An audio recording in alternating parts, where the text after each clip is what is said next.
रेगिस्तान के बीच एक बूढ़ा कुम्हार रहता था।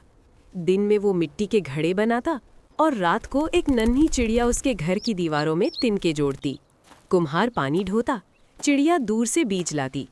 दोनों की मेहनत से एक छोटा सा घर और घोंसला बन गया। एक रात भयानक आंधी आई, रेत ने सब ढक लिया। सुबह कुम्हार ने देखा, घर टूट चुका था, लेकिन उसके सिर पर चिड़िया पंख फैलाए खड़ी थी। कुम्हार मुस्कुराया, घर फिर बन जाएगा, पर ये साथ अमूल्य